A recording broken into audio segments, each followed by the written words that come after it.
شیخ Saadi رحمۃ اللہ تعالی علیہ فرماتے ہیں، ایک شہد فروش نہایت خوش اخلاق اور شیریں زبان تھا۔ اس کی اس خوش اخلاقی کی وجہ سے لوگوں کا ایک ہجوم اس کے گرد جمع رہتا تھا۔ جس طرح مکھیاں شہد کے گرد جمع ہوتی ہیں، اس طرح لوگ اس کے گرد جمع ہوتے تھے۔ اس کا شہد چند ہی لمحوں میں بک جاتا تھا۔ کچھ حاسدین اس شہد فروش کی اس خوش اخلاقی اور خوشحالی سے حسد کرتے تھے اور ہر وقت اسی فکر میں مبتلا رہتے تھے کہ کسی طرح اس کی مقبولیت لوگوں میں کم ہو جائے۔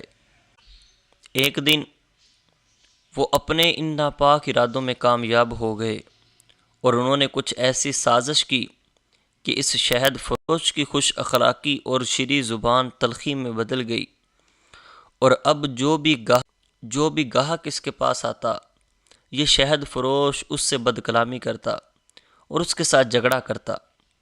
اس بد کلامی اور بدتمیزی کا یہ اثر ہوا کہ اس شہد فروش کی گاہکی ختم ہو گئی اور نوبت یہاں تک آن پہنچی کہ اس کے پاس کوئی گاہک کھڑا نظر نہ آتا تھا، حالانکہ اس کے پاس لوگوں کا ایک ہجوم جمع ہوتا تھا۔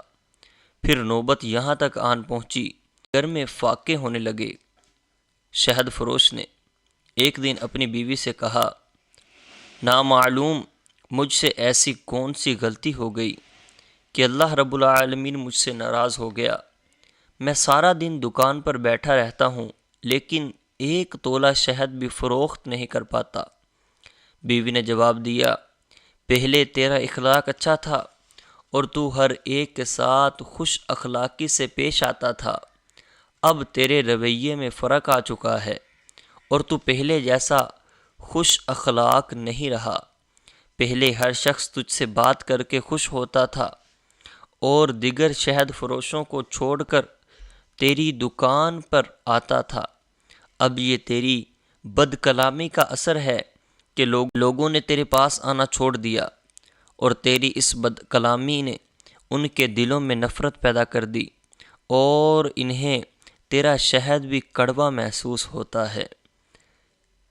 اس حکایت کو بیان کرنے کا مقصد یہ ہے کہ خوش اخلاقی ایسا انمول تحفہ ہے کہ جس کے ذریعے تم اپنے معاملات کو بہتر بنا سکتے ہو۔